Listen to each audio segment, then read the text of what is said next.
StayStongNC Public Health Toolkit for K-12 schools.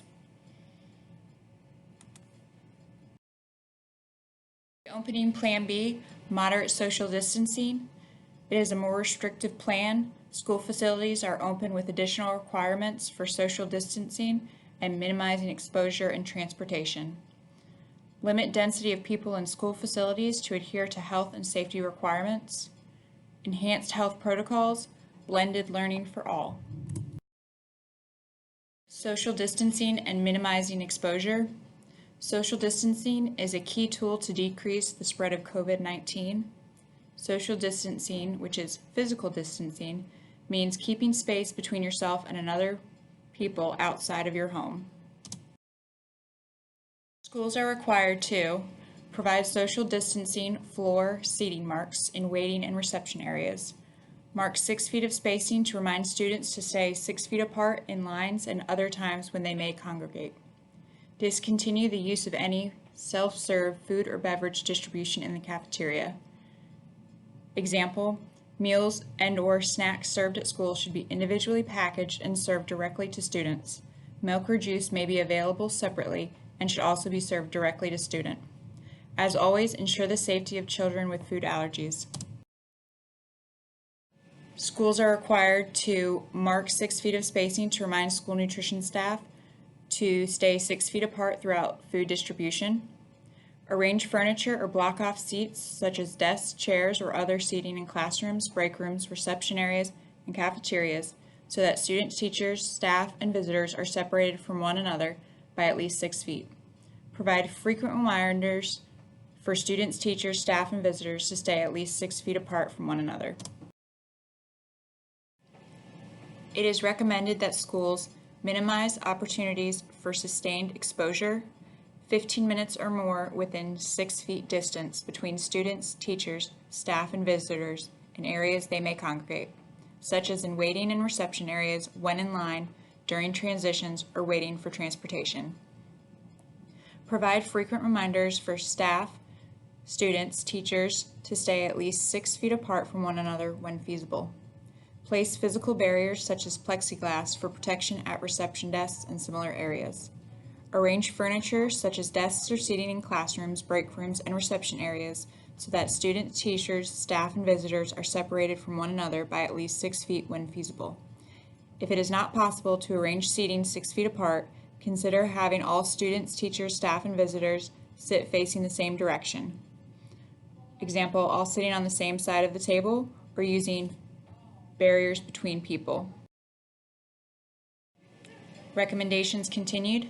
Designate hallways as one-way, posting directional reminders on the walls and floors. Designate entrance and exit doors from classrooms and restrooms to reduce the chance that people meet face-to-face.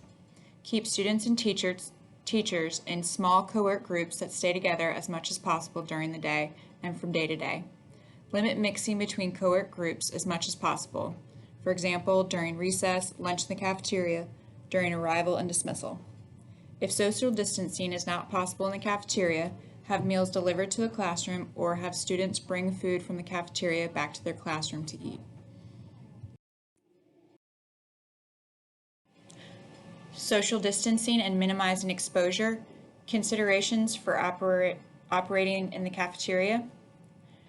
Eating in the classroom, limiting cafeteria visits to cohort individual classes, and minimizing large group gatherings in the cafeteria. Create a system of creating lunch orders and eating in classrooms. If social distancing is not possible in the cafeteria, have meals delivered to the classroom or have students bring food from the cafeteria back to their rooms to eat. Provide frequent reminders, including signage for students and staff to stay at least 6 feet apart from one another when feasible. Paper or e-form that is sent by each classroom to the cafeteria at the agreed time. Staggering time from classroom helpers to come and get orders. Have food stickers to indicate where helpers can stand in line to pick up meals. Designate traffic flow as one way, posting directional reminders on the walls and/or floor. Have extra large trash bags available in each classroom with set times for picking up. Coordinate times for hand washing before and after lunch. Limit cafeteria visits to cohort individual classes and allow certain limited classrooms to eat in classroom based on need, age, or space of the room. Designate traffic flow as one way, posting directional reminders on the walls and/or floor. Use plexiglass partitions for cafeteria staff interfacing directly with students and school staff when feasible. Cloth face coverings. There is growing evidence that wearing face coverings help reduce the spread of COVID-19, especially for those who are sick but may not know it. Cloth face coverings are not surgical masks, respirators, or other medical personal protective equipment. Individuals should be reminded frequently not to touch the face covering and to wash their hands. Cloth face coverings should not be placed on anyone who has trouble breathing or is unconscious, anyone who is incapable of otherwise unable to remove the face covering without assistance, anyone who cannot tolerate a face covering due to developmental, medical, or behavioral health needs.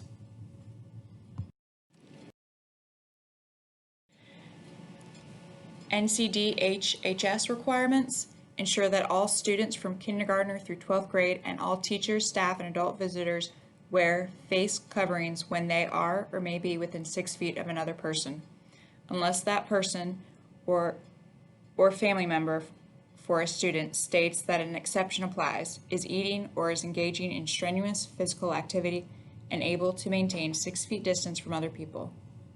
Cloth face coverings must be worn by all students from kindergartner through 12th grades and all teachers, staff, and adult visitors on buses or other school transportation vehicles, outside school buildings, and anywhere on school grounds, including outside.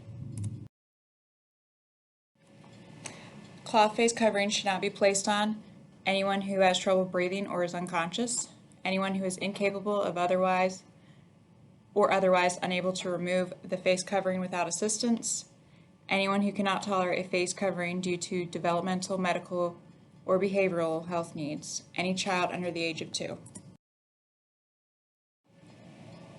This is guidance on how to safely wear and take off cloth face coverings. You will find this in your social distancing folder in your Google Drive. Washing hands can keep you healthy and prevent the spread of respiratory and diarrheal infections from one person to the next.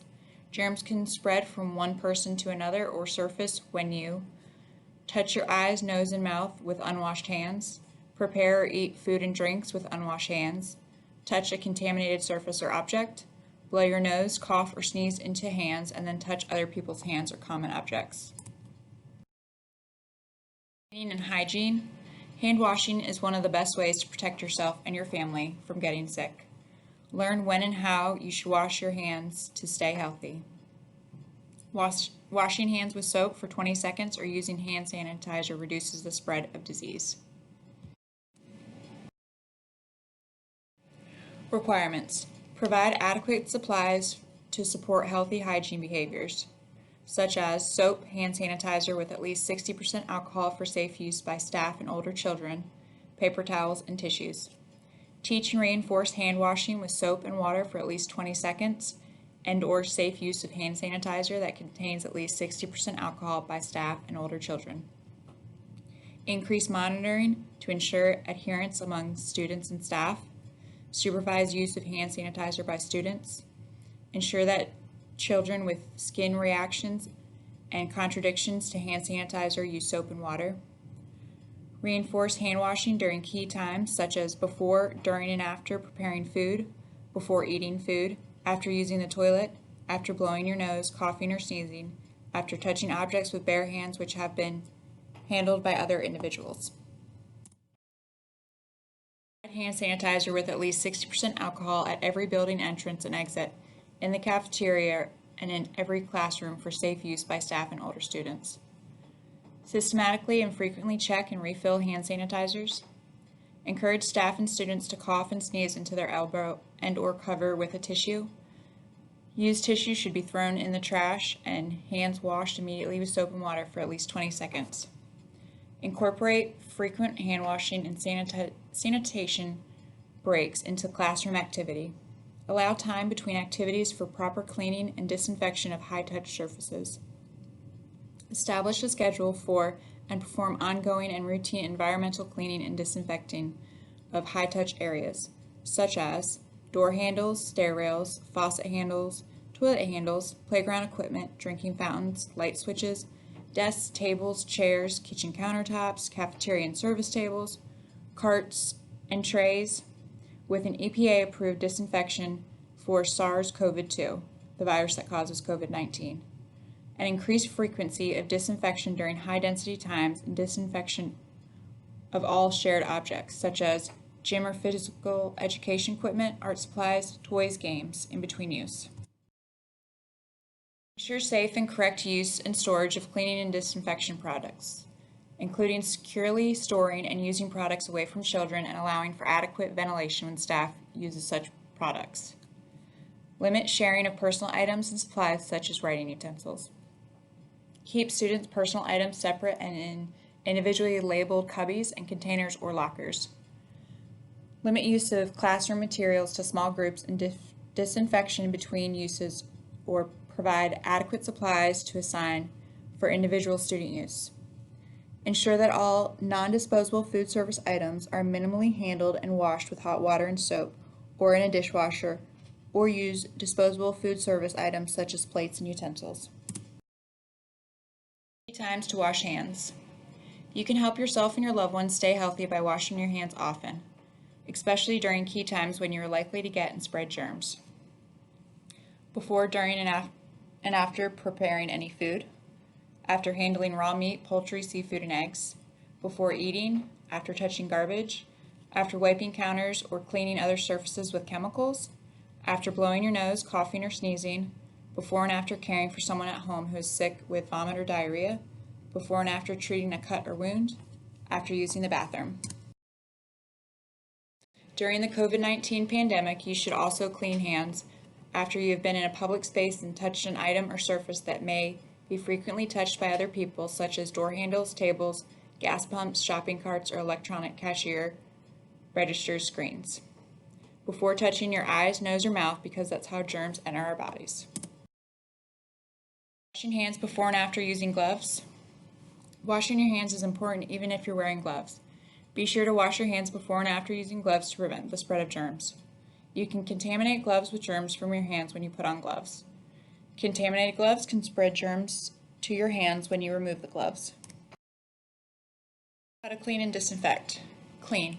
Wear disposable gloves to clean and disinfect. Clean surface using soap and water and then disinfect. Cleaning with soap and water reduces the number of germs, dirt, and impurities on the surface. Disinfecting kills germs on surfaces. Practice routine cleaning of frequently touched surfaces.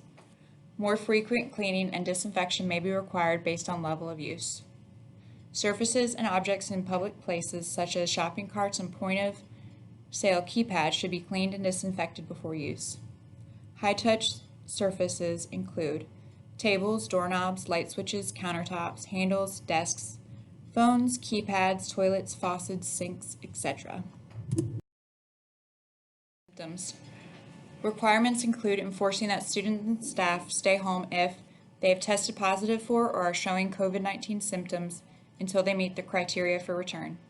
They have recently had close contact with a person with COVID-19 until they meet criteria for return, or conduct symptom screening of any person entering the building, including students, staff, family members, and other visitors. Screenings may be provided at the school entrance during arrival at school or upon boarding school transportation. Required components of symptom screening. As a required component of symptom screening, conduct daily temperature screenings for all people entering the school facility or board school transportation. Fever is determined by a measured temperature of 100.4 or greater. Individuals waiting to be screened must stand 6 feet apart from one another. Use tape or other markers on the floor for spacing. The staff person taking temperatures must wear a cloth face covering and stay 6 feet apart unless taking temperature. Use a touchless thermometer if available. Staff person must wash hands or use hand sanitizer before touching the thermometer. Staff person must wear gloves if available and change between direct contact with individuals, and must wash hands or use hand sanitizer after removing gloves. Staff person must clean and sanitize the thermometer using manufacturer's instructions between each use. handling suspected, presumptive, or confirmed positive cases of COVID-19. Post signage at the main entrance requesting that people who have been symptomatic with fever and/or cough do not enter. Educate staff, students, and their families about the signs and symptoms of COVID-19, when they should stay home and when they can return to school.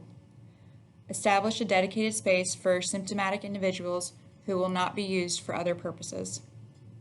Immediately isolate symptomatic individuals to the designated area at the school and send them home to isolate.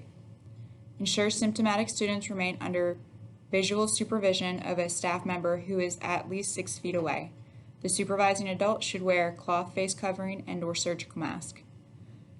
Require the symptomatic person to wear a cloth face covering or a surgical mask while waiting to leave the facility. These are our 3 W's. Wear a cloth face covering over your nose and mouth. Wait 6 feet apart and avoid close contact. And wash your hands or use hand sanitizer. Adhere to the following process for allowing a student or staff member to return to school. If a person has a negative COVID-19 test, they can return to school once there is no fever without the use of fever-reducing medicines, or they have felt well for 24 hours. If a person is diagnosed with COVID-19 by a medical professional based on a test or their symptoms, or does not get a COVID-19 test but has had symptoms, they should not be at school and should stay home until they or a family member of younger child can answer yes to the following 3 questions. Has it been at least 10 days since the child first had symptoms? Has it been at least 3 days since the child had a fever without using fever-reducing medicine? Has it been at least 3 days since the child's symptoms have improved, including cough and shortness of breath? A person can continue to return to school following normal school policies if they receive confirmation of an alternative diagnosis from a health care provider that would explain the COVID-19-like symptoms, once there's no fever without the use of fever-reducing medicines and they have felt well for 24 hours. COVID-19 screening and monitoring. Any student, staff member, or any other person at school facilities such as a school building or a transportation vehicle must be screened for COVID-19 symptoms and have their temperature checked.